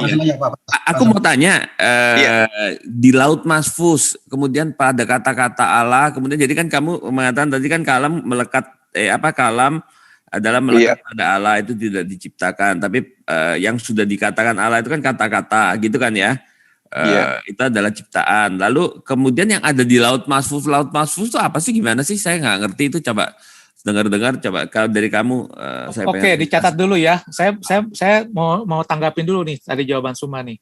Jadi catat, nanti ada 2 pertanyaan dari Pak Pras sama saya. Bertanya aja nanti aja itu, nanti aja. Justru aku stop Suma supaya dia jangan masuk ke Kristennya, tapi saya mau tanya. Ini supaya nggak tetap ngalir gitu loh. Kan ini tadi dari pertanyaan saya nih tetap ngalir gitu loh ya. Jadi karena saya masih merasa bahwa Juma belum menjawab pertanyaan saya begitu. Iya. Jadi saya baru tanggapin. Oke. Jadi gini ya, saya tanggapin ya.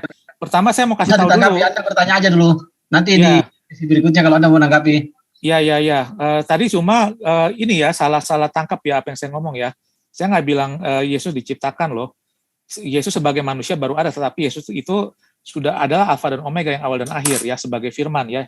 Nah oke. Itu tolong dikoreksi ya pemahaman Bang Suma, itu bukan perkataan saya. Tetapi kalau Anda mau mempercayai itu silakan. Tapi bukan penjelasan kami berdua. Ya. Nah sekarang begini pertanyaan saya ya, Pak Suma belum menjawab ya, firman itu diciptakan atau tidak. Karena kalau tadi Pak Suma bilang sifatnya Suma, firman itu ibarat sifat Suma, saya bisa mengatakan baik sifat Suma maupun pribadi Suma, baik Suma, diri Suma itu adalah ciptaan. Dua-duanya adalah ciptaan. Ciptaan siapa? Ciptaan Tuhan. Ya, Zuma itu ciptaan Tuhan. Pikirannya juga ciptaan Tuhan. Sifatnya juga ciptaan Tuhan gitu. Semua ciptaan Tuhan. Tetapi firman Allah itu apa? Ciptaan atau bukan ciptaan gitu loh. Itu ya. Jadi itu harus dijawab dulu. Itu bukan ciptaan atau ciptaan. Nah, pertanyaan kedua, kalau memang firman itu hanya sekedar perkataan kata-kata ya, bukan suatu kehidupan, bukan suatu pribadi, gimana bisa dikatakan Isa itu adalah firman Allah gitu, kalimatullah. Karena kalau seseorang yang punya pribadi dikatakan kalimatullah, itu kan menunjukkan bahwa kalimatullah itu juga suatu pribadi sebenarnya begitu. Ya silakan. Pak Pras, ya silakan Pak. Oke, perlu dijelaskan. Udah. Cukup udah nggak apa-apa ya. Tanya satu-satu aja supaya enak. Semuanya jawabnya jadi enak. Silakan. Iya. Gimana Saudara Farhan? Oke, saya sedikit Gurunda pemahaman dari Pak Antonius ya. Pada penjelasan dari Bang Zuma tadi, Gurunda Zuma sudah sangat jelas apa yang maksud kalamullah itu. Perkataan itu memang Allah sendiri, tapi setelah menjelma, setelah nuzul jadi benda, itu bukan Allah lagi. Seperti di dalam Quran surat Al-A'raf ayat 54 ya. Saya boleh share screen ya, saya share screen biar jelas. Nah, kalau Islam pasti selalu sistematis dan memang ada ayat-ayat yang berkorelasi dan tidak ada yang bertentangan. Ya, saya ini mengelaborasi tadi dari jawaban Gurunda. Dalam surat Al-A'raf ayat 54, A'udzubillahi minasyaitonirrajim, Bismillahirrahmanirrahim. Inna rabbukumullahu alladzi khalaqas samawati wal arda fi sittati ayyamin tsumma stawa 'alal 'arsy. Saya sampai situ aja karena kelamaan nanti ya. Sadaqallahul adzim, maha benar firman Allah dengan segala firman-Nya. Sungguh Tuhanmu adalah Allah yang menciptakan langit dan bumi. Garis bawah ya, menciptakan ya. Tuhan adalah Allah yang menciptakan langit dan bumi dalam 6 masa, lalu dia bersemayam di atas arsy, dia menutup malam kepada siang yang mengikutinya dengan cepat. Dia ciptakan matahari, garis bawahi, matahari, bulan dan bintang tunduk kepada perintahnya. Yang saya kasih tanda tanda saya blok ini ya. Saya buat ya, perintahnya artinya apa? Firmannya, karena firman perintah adalah firman. Artinya perintah ini, ucapan ini itu ada dalam diri Allah sendiri, kalamullah. Tetapi setelah kalimat itu mewujud, nuzul menjadi suatu benda, segala sesuatu yang sudah berwujud menjadi benda itu bukan Allah sendiri, tetapi ucapan itu sudah mewujud, sudah nuzul. Itu adalah impact. Ini namanya impact law. Ada hukum impact atau kalau ini kasualitas, kalau dalam filsafat itu kasualitas, hukum sebab dan akibat. Artinya di sini kalau Anda mengatakan kalamullah itu ya, kalamullah ada di dalam diri Allah sendiri. Ucapan kemampuan untuk mengeluarkan segala firman itu ada dalam diri Allah. Tetapi ketika firman sudah keluar, saya analogikan seperti ini. Mohon maaf agak kurang ini ya analogi saya, tetapi ini biar mudah dipahami. Saya punya kemampuan dan saya punya ludah. Ludah itu ada dalam diri saya sendiri. Tetapi ketika ludah saya ludahkan ke tanah, apakah ludah itu diri saya? Tentu saja orang bodoh yang mempunyai pemahaman itu. Artinya saya punya kemampuan meludah, saya punya ludah, tetapi ketika ludah udah keluar dari diri saya sendiri, ludah itu bukan diri saya sendiri. Begitu juga kalamullah, firman Allah. Kalamullah atau firman Allah itu ada di diri Allah, kemampuan untuk memberikan perintah, memberikan aturan-aturan, memberikan rule di sana, ada di dalam diri Allah. Kekal ada di dalam diri Allah. Tetapi segala sesuatu yang sudah keluar dari diri Allah itu bukanlah Allah, tetapi adalah impact law, hukum sebabnya, hukum kausalitas, sebab dan akibatnya. Ada matahari, sebabnya apa? Ada perintah dari Allah untuk membuat matahari. Silakan Gurunda untuk untuk lebih bagus dijawab pertanyaannya Bang tadi, Bang Pras itu, Pak Pras bagus pertanyaannya itu dijawab. Silakan. Ya. Baik, Al-Qur'an menerangkan Bismillahirrahmanirrahim. Bal huwa Qur'anum mujid fi lauhil mahfuz. Jadi ketika Anda bertanya, Al-Qur'an itu di mana? Ya, Al-Quran itu jelas di tempat yang terjaga, makanya dikatakan Lauh Mahfuz, tempat yang terjaga. Nah, Al-Quran ini ketika dia diucapkan oleh Allah, maka dia berupa ciptaan. Bukti, Al-Quran terdiri dari lembaran kertas dan juga untaian tinta, ya, titik-titik tinta, dan itu adalah ciptaan. Tetapi berupa kehendak pada diri Allah itu disebut kalam, sifat Allah. Itulah yang saya katakan tadi, bahwa itu bukan ciptaan tetapi Allah itu sendiri, sifat daripada Allah itu sendiri. Terkait dengan Lauh Mahfuz, itu adalah tempat di mana Allah menyimpan daripada apa yang difirmankan kemudian kepada baginda Rasulullah Muhammad SAW atau kepada siapapun yang dia kehendaki. Itu yang diterangkan oleh Al-Quran. Bahkan di dalam hadis juga diterangkan bahwa sesungguhnya Allah telah menciptakan Lauhul Mahfuz. Berarti itu adalah ciptaan. Nah, ini yang dimaksud kalam itu bukan ciptaan. Kehendak yang melekat pada diri Allah itu adalah kalam. Yang diterangkan oleh sahabat saya, saudara saya Akhi Farhan, itulah kalam yang melekat pada diri Allah. Itu qadim, dia kekal. Kalau Anda mengatakan Yesus awal akhir, faktanya ketika dikatakan jadilah terang, Yesus di mana? Yesus belum ada. Jadi bukan awal dan akhir Yesus itu, dia adalah ciptaan. Demikian. Ya kan, ya Kristen? Ya itu nanti saya yang jawab nanti itu. Siapa namanya? Antonius mau nyambung atau gimana? Ya boleh saya sambung Langsung ya. aja, ya Kristen. Oke. Memanfaatkan waktu bertanya. Ya, jadi gini ya. Tadi dari narasinya Farhan, terutama Bang Suma, saya menangkap jelas ya, kita sepakat bahwa kalam Allah itu adalah Allah. Ya tadi dikatakan demikian. Jadi pada saat dia belum nusul, dia belum menjadi sesuatu lah begitu ya. Belum diucapkan, dia adalah Allah, bagian dari Allah gitu ya. Ini kita sepakat ya, kita juga punya pemahaman seperti itu bahwa firman itu adalah Allah begitu ya. Tapi belum dijawab ya, firman itu pribadi atau bukan gitu ya. Karena tadi saya kasih contoh ya, dikatakan bahwa Isa itu adalah kalimatullah. Ya, Isa itu adalah pribadi begitu loh. Ya, ini menurut Al-Qur'an. Nah, kalau itu adalah kalimatullah, itu Isa adalah kalimatullah, mestinya kalimatullah itu juga, kalau saya boleh eksegesikan dari situ, adalah pribadi juga begitu. Ya. Nah, kemudian Yesus Kristus itu ya, tadi saya sudah katakan, Yesus Kristus itu adalah tidak diciptakan, dia adalah yang awal dan akhir. Ya, yang jadi manusia itu adalah dia mengambil rupa menjadi manusia ya. Natur manusianya itulah yang adalah baru ada pada saat awal Masehi. Tetapi Yesus pribadi Yesus itu sudah ada sejak dahulu kala. Dia adalah yang awal dan akhir. Begitu. Jadi tolong dipahami, jangan disalahpahami. Kita nggak pernah mengatakan bahwa Yesus itu belum ada pada saat penciptaan. Justru Yesus Kristuslah yang menciptakan segala sesuatu. Ya, ini logika. Kalau walaupun tidak ada nama Yesus di situ, tetapi kalau dikatakan Yesus itu adalah firman, berarti, dan firman itu adalah pencipta, berarti Yesus itu sudah ada. Dan Yesus sudah ada pencipta, begitulah. Itu ada banyak ayat-ayatnya di dalam Alkitab. Ya, silakan Pak Pras. Ya, kalau ada di Laut Mahfuz, kemudian sudah dikatakan dan itu bentuknya ciptaan. Berarti yang terjadi pada Baginda ke depannya, segala yang dia ada pengalaman apa, kemudian ada pembicaraan, itu semua udah tertulis sebelumnya dong. Berarti segala sesuatu sudah tertentu dong. Jadi kejadian itu semuanya sudah tertentu. Dan untuk kejadian itu tertentu, maka segala sesuatu faktor-faktor di sampingnya semua harus tertentu juga dong. Kalau nggak gitu, begitu geser sedikit, kejadiannya geser sedikit, semuanya berubah semua. Jadi apa yang terjadi itu hanyalah kejadian-kejadian yang akan apa yang terjadi itu adalah sesuatu yang sudah dikatakan sebelumnya, dan sesuatu yang dikatakan sebelumnya sebagai sesuatu yang sudah tertentu dari sebelumnya.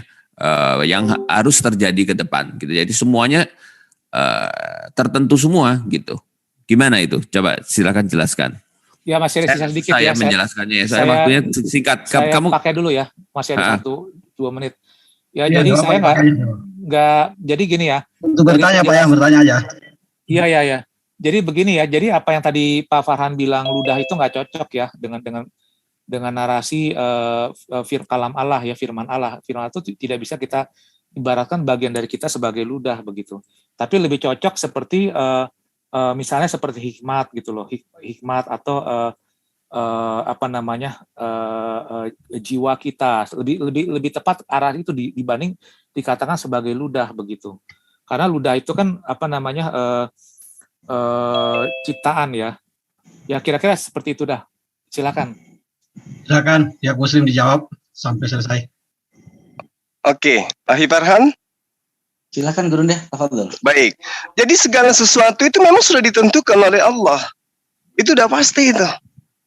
Itu udah pasti. Ketentuan Allah itu sudah ada. Tentang apapun itu atas kehendak Allah. Sudah ditentukan oleh Allah. Nah, kemudian ketika Anda mengatakan bahwa yang datang kepada baginda Rasul Muhammad SAW itu berupa wahyu. Wahyu ini asalnya dari mana? Dari Allah. Kehendak Allah. Asalnya adalah dari Allah. Yang ada merupakan sifat kehendak yang ada melekat pada dirinya. Ketika dia diwahyukan, ketika dia wahyukan berupa Al-Quran, buku, kertas-kertas, maka Quran itu adalah ciptaan dalam perspektif kitab, buku yang berisi lembaran kertas dan tinta. Itu ciptaan.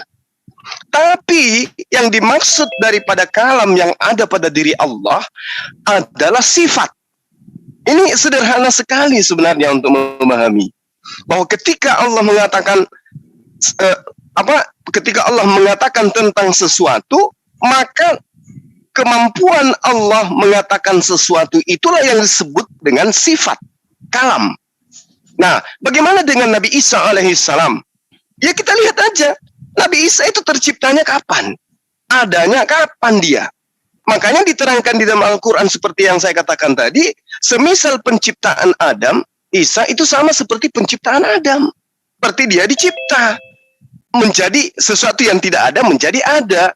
Nah, ketika Anda tadi sebenarnya sudah mengakui, tapi kemudian Anda kembali mengatakan Alfa dan Omega, yang saya katakan di sini, Yesus itu nggak ada pada saat Tuhan menciptakan matahari. Yesus nggak ada. Ya, jadi yang menciptakan Yesus kemudian itu adalah kemampuan yang ada pada diri Allah. Lahirlah dia kemudian. Datang Gabriel menyampaikan berita itu kepada ibunya. Ibunya hamil dan melahirkan. Berarti Yesus itu bukan firman. Yesus itu adalah akibat daripada firman. Segala sesuatu yang diakibatkan oleh firman itu adalah ciptaan. Maka Yesus itu mau tidak mau, suka ataupun tidak, Yesus adalah ciptaan. Karena kenapa? Firman mengambil rupa manusia. Sebelum rupa manusia ini ada, dia tidak ada. Dicipta dulu baru kemudian ada. Berarti firman, sifat Allah yang berkehendak supaya dia mengutus seorang nabi yang datang kepada Bani Israel, dia berkehendak. Kehendaknya itu disebut firman, firman yang tidak kembali kepadanya. Maria tidak batal hamil. Dia hamil, kemudian firmannya itu terkabulkan. Yesus lahir, tercipta sebagai manusia. Nah, kalau kemudian Anda mengatakan Yesus itu adalah ada dari awal, oh itu salah. Kalau Anda mengatakan firman ada dari awal, betul. Karena firman yang Anda maksud itu adalah sifat Allah. Tapi semua yang terlontar dari mulut Allah, dari kehendak Allah, itu adalah ciptaan. Dia adalah makhluk. Sekiranya mungkin Allah mengatakan, jadilah Allah, atau jadilah aku menjadi aku, maka aku itu juga adalah ciptaan dari aku. Dan aku itu pasti bukan aku. Kenapa? Mustahil Tuhan itu menjadi kembar, apalagi menjadi manusia. Sekira begitu kawan. Silakan Akhi Farhan. Oke, saya tambahi mengelaborasi lebih strict di dalam pertanyaan tadi. Apakah semua umat manusia ini Allah sudah berkehendak? Ya, tentu saja. Saya analogikan seperti ini. Saya suka analogi. Ketika seorang sutradara membuat sebuah skrip film, ya, membuat sebuah naskah film, tentu jalan film itu sudah tercatat bahkan sebelum dia menentukan pemain-pemainnya. Pasti dia sudah membuat skrip film itu. Naskah film itu sudah dibuat bahkan sebelum pemain-pemainnya ditunjuk. Allah seperti itu. Perjalanan alam semesta ini dari awal bermula sampai akhir sudah tercatat dalam skrip itu. Sudah tercatat. Baru nanti ketika skripnya difilmkan, dibentuk, ditunjuklah pemain-pemainnya. Kalau saya analogikan seperti ini, seperti itu. Kalau umpama sebentar, sedikit lagi ya. Jauh, tapi nggak Oh, apa-apa. udah jauh ya, udah. Sorry. Farhan, gua masa santai aja, mau lebih. Kita riset. Nah, pasti ada partisipan mau bertanya ini kan. Jadi Gini, kita riset 15 sorry menit penunggang Muslim. kuda. Kalau sebenarnya kalau lagi yang tanya ya tanya doang, yang jawab Iya, ya iya. jawab doang, jawab yang agamanya sendiri, jangan Tadi Pak Antonius orang lain tadi jadi yang kacau ini. jadi bukan Tadi kenapa. Pak bukan. Betul, Tidak betul. Mau menanggapi. nggak mau kita harus menanggapi yang begituan, mau nggak mau. Ya nggak apa-apa. Ini waktunya Pak Antonius dan Pak Pras untuk menanggapi. Silakan 15 menit pihak Muslim bertanya aja. Nanti Ya, ada sesi saya terakhir jawab aja evaluasi kok. nih. Nah boleh, yuk ngomong tentang yang tadi. Sebenarnya yang tadi udah ada tuh. Mau diulangin atau saya jawab aja, Pak? Siapa namanya Pak Suma? Silakan. Jujur saya katakan belum kena terhadap pertanyaan saya, karena ada dua sisi di sini yang Anda harus terangkan. Firman, pada saat Allah berfirman, jadilah terang, Yesus tidak ada. Tapi Anda kemudian mengatakan Yesus itu ada dari awal karena dia adalah firman. Nah, ini Anda menciptakan kebingungan Anda sendiri. Di sisi lain Anda mengatakan Yesus tidak ada pada saat itu, kemudian Anda mengatakan Yesus itu ada pada mulanya. Ini di mana Yesusnya di situ? Oke, Pak Coba Pras, diterangkan lagi, silakan. saya minta 2 menit ya, saya jawab dulu, Bang. Sebentar, Pak, sebentar. Saya Silakan. saya ini sebelum Anda menjawab, karena ini pertanyaan juga waktu Muslim. Saya tadi mendengar jawaban pernyataan dari Pak Antonius yang mengatakan bahwa segala sesuatu yang sulit belum tentu bisa sesuatu yang kebenaran itu tidak sesuatu yang sulit dan tidak ada korelasinya dengan sesuatu yang mudah. Saya dengar itu sendiri ya, dan saya heran dengan gitu. Karena apa? Bahkan seorang ilmuwan ketika ada kesulitan di sana, dia akan menuju ke sebuah rumus-rumus untuk menentukan titik mudah bagi orang untuk memahami. Apalagi di Allah Sang Maha Kuasa. Sebagai contoh, diameter Gala Sakti Bima Sakti. Apa kita tahu? Tetapi dari impact pergerakan planet itu ternyata ada rumusnya, yaitu 105.700 tahun perjalanan cahaya. Ya, ini adalah sebagai rumus pemudahan untuk para. Sebentar, ini waktu siapa yang jalan ya? Saya bertanya, Pak. Nanti bertanya.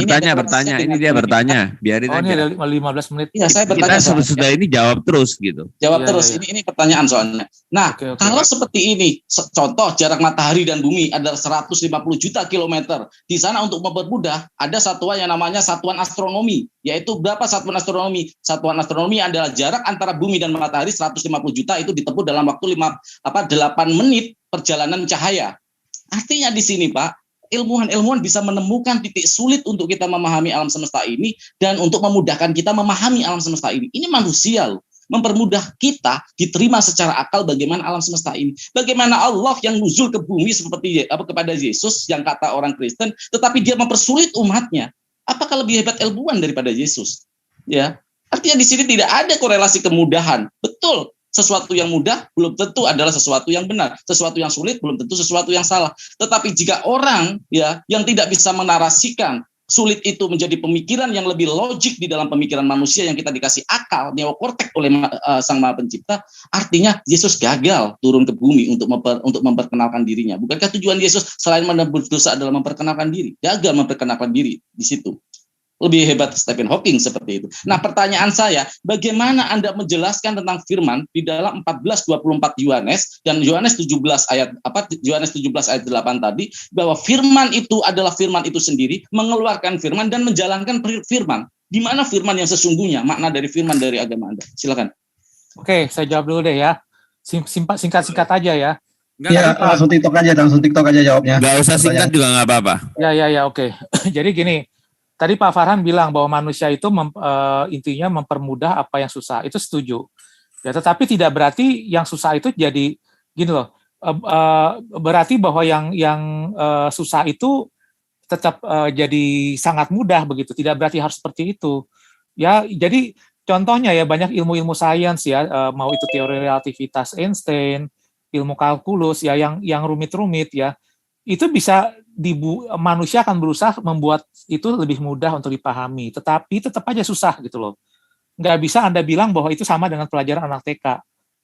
Gitu. Jadi upaya manusia mempermudah itu tidak berarti apa yang susah itu udah harus berarti mudah bisa dipahami oleh anak TK. Jadi seperti itu. Jadi kebenaran itu tidak selalu harus sesuatu yang mudah, walaupun manusia berusaha mempermudah itu. Ya, dan bahwa Yesus datang mempersulit itu adalah perkataan Anda itu adalah premis Anda yang tidak benar. Yesus datang bukan mempersulit, tetapi memang dia menyatakan sebagian dari Allah yang transendental. Kalau Anda paham apa yang namanya transendental, Anda akan paham namanya transendental itu tidak bisa dipahami oleh manusia. Coba Anda googling, Anda cari tahu apa yang dimaksud transendental. Yaitu sesuatu yang belum pernah manusia alami, sesuatu yang di luar dimensi ruang dan waktu. Nah, kalau udah di luar dimensi ruang waktu, manusia belum ada, berarti manusia nggak akan bisa susah memahami. Sama seperti orang buta belum pernah lihat suatu warna. Orang buta dijelasin warna merah, dia nggak akan ngerti. Ya, Anda mau bilang itu warna merah gampang, tapi kalau orang itu belum pernah mengalami warna merah, dia nggak akan bisa menceritakan warna merah itu seperti apa. Begitu juga manusia ada hidup di dalam ruang dimensi ruang dan waktu, dia belum pernah mengalami sesuatu yang di luar dimensi ruang waktu. Dia belum pernah mengalami sesuatu yang transendental, dia nggak akan bisa menjelaskan, dia nggak akan susah memahami itu. Nah itu, Allah itu susah dipahami, mestinya itu hal yang bisa dimengerti oleh bukan hanya umat Kristen, tapi umat Muslim juga, begitu loh. Ya, kemudian saya mau menjawab pertanyaannya Pak Suma ya. Pak Suma mengatakan tidak mungkin Yesus firman, tidak mungkin Yesus begini. Itu tidak mungkin buat pemahaman Pak Suma, karena Suma tidak mengimani Alkitab. Ya, jadi Pak Suma itu mencampur aduk pemahaman Pak Suma yang berdasarkan Quran dengan Alkitab yang tadi saya jelaskan. Kalau dari Alkitab simpel aja bahwa dikatakan Yesus itu adalah firman, dan firman itu yang menciptakan segala sesuatu. Dan firman itu adalah tanpa firman tidak ada segala sesuatu yang tercipta. Nah, kalau Yesus dikatakan firman dan firman itu pencipta, berarti Yesus sudah ada dari sejak dahulu-dahulu. Ya, Yesus hadir pada saat penciptaan, karena Yesus itu adalah firman. Kalau Pak Suma bilang tidak percaya bahwa Yesus firman, ya jelas Pak Suma tidak akan paham. Tetapi itu bukan iman kekristenan. Ya, Anda kan bertanya kepada kekristenan. Ya, saya jawab menurut kekristenan begitu ya. Oke, Nah, kemudian langsung tipe aja kalau paham, saya jawab dulu nih Pak Suma nih yang masalah itu ya. Bisa sebentar Pak Antonius sebelum sudah berulang-ulang langsung sangka aja. Saya ini. Nah, ini yang ambigu dari pernyataan Bapak. Bapak berlawanan sendiri ucapan Bapak dengan isi kepala Bapak. Tadi Bapak mengatakan sesuatu yang transendental adalah sesuatu yang sulit dipahami. Bagaimana sesuatu yang sulit dipahami akhirnya menjadi sesuatu yang paham secara abstrak, secara materi, indrawi. Bukankah Tuhan Anda adalah berbentuk indrawi, gampang dilihat? Berarti Anda berlawanan apa yang Anda ucapkan dengan isi kepala Anda. Yang mengatakan Tuhan kami yang indrawi kan Anda, bukan saya. Bahwa yang mengatakan Tuhan kami materi kan Anda, bukan saya. Anda salah memahami Tuhan kami, makanya Anda Anda tiba pada kesimpulan yang tadi. Justru gitu. Saya mengunderline dari perkataan Bapak sendiri bahwa transendental adalah sesuatu yang sulit dipahami. Betul. Di dalam Mazmur 17 ayat 7 jelas dikatakan siapa yang bisa mengenal hakikat Tuhan. Itu kan begitu. Betul. Berarti pengenalan Yesus sebagai Tuhan tidak berhasil dong. Di mana nggak berhasilnya? Karena tidak ada manusia yang bisa dengan mudah mengenal Yesus padahal sudah berwujud menjadi sesuatu yang materi, bukan sesuatu yang abstrak lagi. Makanya kan saya udah bilang, Yesus datang bukan untuk supaya manusia 100% memahami Allah.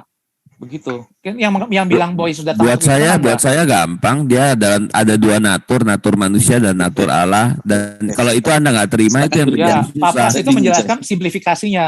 Ya tadi kan Anda bilang manusia berusaha mensimplifikasi, mempermudah. Nah, Pak Pras menjelaskan kemudahannya itu, begitu loh, seperti itu. Ya silakan Pak Pras. Ya, jadi dua natur itu yang masalah gitu loh. Kamu nggak terima dua natur itu yang masalah gitu loh. Kalau kita terima dua natur itu gampang. Allah itu adalah natur yang tidak bisa dilihat gitu. Natur yang selalu ada dari awal sampai akhir gitu. Natur yang tidak diciptakan, natur yang maha hadir. Kemudian dia ada firman ada dalam natur kealahan dari kekal sampai kekal. Nah, natur manusianya ya dilahirkan melalui perawan Maria. Pada waktu dia dilahirkan oleh perawan Maria, itulah dua natur. Saya saya simpelkan lagi dengan logika. Bukankah Yesus Anda akui sebagai Tuhan adalah karena ruhnya, betul? Karena yang Yesus tidak bisa mati itu kan? Bahwa Yesus adalah kedagingannya. Bukan. Ruh Bapaklah yang tidak bisa mati, betul? Anda berarti salah paham. Yesus itu Tuhan bukan dijadikan Tuhan karena ada roh Allah di situ, bukan. Yesus Kristus dari awal memang adalah Allah. Allah itu tidak bisa dijadikan ya. Allah itu adalah yang awal dan akhir. Tidak ada yang bisa menjadikan sesuatu menjadi Allah, begitu loh. Ini saya logikakan, ini blunder Anda. Apakah ketika saya mati, roh saya mati nggak? Roh kamu itu adalah roh natur manusia. Tetapi roh saya mati nggak? Nggak mati dong. Nggak mati. Roh saya tetap hidup kan? Iya.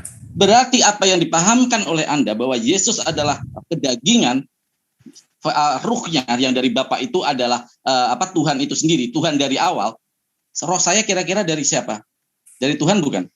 Ini roh kamu itu adalah roh ciptaan. Di dalam manusia Yesus itu ada roh atau yang kamu sebut dengan jiwa sebagai natur manusia. Itu sama dengan kamu dan aku, tetapi dia adalah memiliki natur yang lain, yaitu natur yang arah ke situ. Saya mencoba melogikakan, tidak kepada ranah transendental. Yang saya arahkan adalah ketika saya bilang jasad Farhad sudah mati, ruhnya mati nggak? Rohnya kamu nggak mati. Ruh saya berasal dari Tuhan nggak? Berasal dari Tuhan, tapi ciptaan, bukan Tuhan. Itu saja cukup. Saya pikir netizen di luar bisa paham apa yang saya maksud. Ya, saya tambahin Pak Pras ya. Ya. Jadi saya tangkap Pak Farhan ini salah memahami selama ini tentang keimanan kita. Jadi kalau yang saya tangkap Pak Farhan menganggap kita mentuhankan Yesus karena ada roh Allah di dalam daging Yesus. Itu udah salah paham ya. Jadi kami pun orang Kristen juga ada roh Allah di dalamnya, tetapi tidak menjadikan kami menjadi Tuhan, begitu loh. Ya, jadi bukan sesuatu yang ada di dalam ada roh Allahnya bukan berarti dia jadi Tuhan. Allah itu tidak dijadikan. Allah itu adalah yang awal dan akhir. Dia bukan diciptakan, bukan dijadikan. Jadi memang Yesus itu adalah Allah dari awal. Tidak dijadikan oleh apapun. Yesus itu jadi manusia daging sepenuhnya. Kemudian roh Allah masuk ke dalamnya. Pada saat sebelum roh Allah masuk ke dalamnya, Yesus pun tetap Allah, begitu loh. Ada dua nature. Yesus adalah Allah yang bersama-sama dengan Bapa, dan Yesus yang adalah Allah, dan Yesus juga adalah manusia, begitu loh. Jadi yang Anda fokuskan hanya nature manusia doang gitu. Terus Anda memahami karena roh Allah masuk jadi dia jadi Allah. Tidak seperti itu. Karena dengan premis yang salah itu maka Anda tidak akan memahami. Kenapa saya bilang saya bilang Anda blunder. Ketika Yesus sedang mohon maaf banget. Ketika Yesus sedang makan atau Yesus sedang buang air besar, karena Anda bilang Yesus Tuhan dari sananya, apakah Tuhan Anda berak? Saya mohon maaf, saya mohon maaf banget. Karena ini nature Allah tidak pernah berak. Nature Allah tidak pernah berak. Yang berak adalah nature manusia. Katanya Yesus adalah Yesus itu Tuhan dari sananya. Iya, tetapi jadi manusia. Yang mati, yang berak, yang makan adalah nature manusia, gitu loh, bukan Allah. Gini loh, Allah nggak bisa mati, nggak bisa berak, Allah nggak butuh berak, nggak butuh makan. Yesus itu dua natur. Jadi kalau yang berak siapanya ya, manusia Yesus gitu. Saya sudah paham. Oke, saya jawab dulu ya Pak Suma ya. Sebentar Pak Suma, Anda kan belum dijawab tadi. Gitu ya, saya mau tanggapi itu Pak Suma nih. Pak Suma tadi mengutip ya, jadi kita tadi sepakat bahwa firman itu, sama-sama sepakat bahwa firman itu, kalam itu bukan ciptaan ya, tetapi dia, kalau Pak Suma bilang itu adalah sifat. Ya, kalau saya bertanya di sini, kalau Bang Suma bilang itu sifat, ya gimana bisa sifat itu adalah menciptakan? Karena firman itu menciptakan.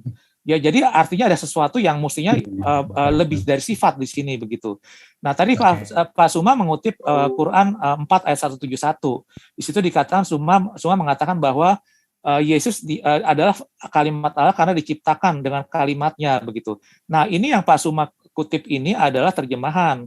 Ya kan kita sepakat bahwa kita menghindari untuk menjadi umat terjemahan. Artinya kita harus melihat yang bahasa aslinya. Bahasa aslinya tidak ada kata yang diciptakan dengannya. Jadi kalau kita mengacu ke kalimat aslinya, itu adalah Isa Maria itu utusan Allah dan kalimatnya, bukan diciptakan dengan kalimatnya. Hal ini sejalan dengan hadis Sahih Muslim 284. Ya, dikatakan demikian di dalam hadis tersebut. Isa itu sesungguhnya ruh Allah dan firman Allah. Langsung ditanggapi aja ya. Kan. Jadi artinya di sini bahwa firman itu adalah enggak itu juga pribadi, karena dia adalah Isa itu adalah pribadi. Ya, jadi di situ saya menanggapi. Di sini Pak Suma kan menurut saya ya, Pak Suma bereisegesis karena memahami sesuatu yang tidak ada di kalimat, tetapi ditafsirkan boleh aja, itu hak yang tadi yang katakan yang diciptakan itu kan eisegesis karena tidak ada di kalimat tersebut. Tetapi kalau saya katakan saya punya eisegesis yang tidak sejalan karena hadisnya berkatakan demikian bahwa Al-Masih itu adalah roh Allah dan firman-Nya, kalimatullah. Jadi artinya dia bukan diciptakan oleh roh Allah, bukan diciptakan oleh firman, tetapi dia ada firman-Nya itu sendiri, kalimatullah. Artinya kalimatullah ini juga bukan hanya sekedar kata-kata. Kita sepakat ya, tadi saya udah bilang firman Tuhan itu bukan hanya sekedar kata-kata, bukan, tetapi juga ada personae. Ya, jadi di sini kita melihat adanya. Saya tanggapi ya. Ya, langsung aja, langsung di TikTok aja. Langsung. Ya, jadi begini kawan, ketika Anda mengatakan dalam Al-Quran ya, surah An-Nisa ayat 171 itu, kalau kita merujuk pada original teksnya, itu sudah sangat jelas sebenarnya bagi orang yang menggunakan akal sehat. Ya ahlal kitabi la taglu fi dinikum. Jangan, ini perintahnya, janganlah taglu fi dinikum. Engkau berlebihan, engkau lebay ya di dalam beragama. Jangan lebay. Jangan kamu mengatakan terhadap Allah kecuali yang benar. Jangan kau katakan. Sehingga ketika diterangkan di ayat ini, sungguh Al-Masih putra Maryam itu adalah utusan Allah, sudah selesai. Dia itu utusan Allah. Ketika dikatakan kalimatnya, artinya utusan yang tercipta berdasar atas kehendak. Kan saya katakan tadi, kalimat itu berupa kehendak, kalimat itu berupa doa taubat, kalimat itu berupa kitabullah dan seterusnya. Nah, di sini di ayat ini diterangkan, jangan engkau melampaui batas. Sungguh Isa atau Yesus itu adalah utusan Allah. Kalau dia utusan Allah, terus dikatakan kalimatnya yang disampaikan kepada Maryam. Berarti kalimat yang disampaikan kepada Maryam artinya penyampaian kehendak Allah yang disampaikan malaikat kepada ibunya. Ini kalimatnya, perintahnya, kehendak Allah yang disampaikan malaikatnya kepada ibunya. Masa iya kalimat itu adalah Tuhan itu sendiri? Lalu kemudian diterangkan di sini bahwa Tuhan itu disampaikan kepada Maryam. Bukan, kalimat artinya perkataan, firman, keinginan Allah, kehendak Allah disampaikan malaikat kepada ibunya. Lalu kemudian dan ditiupkan roh darinya. Nah, itu rohnya Yesus itu dari mana?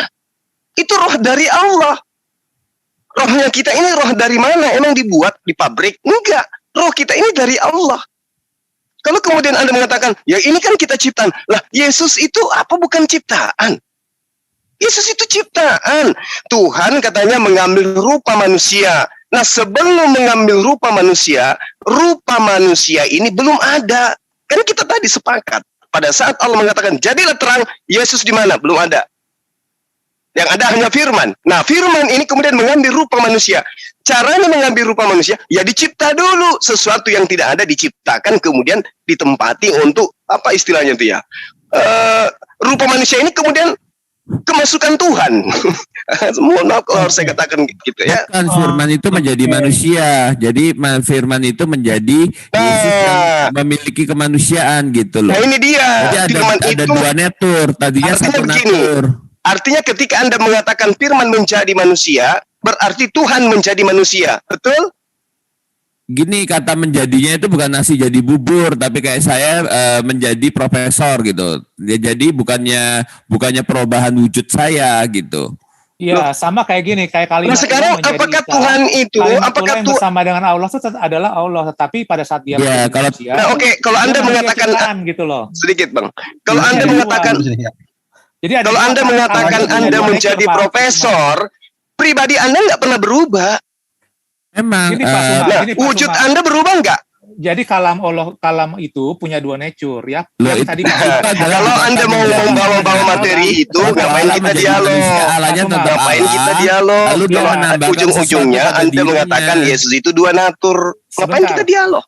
Pak Suma kan tadi sepakat bahwa kalam itu habiskan waktu kita.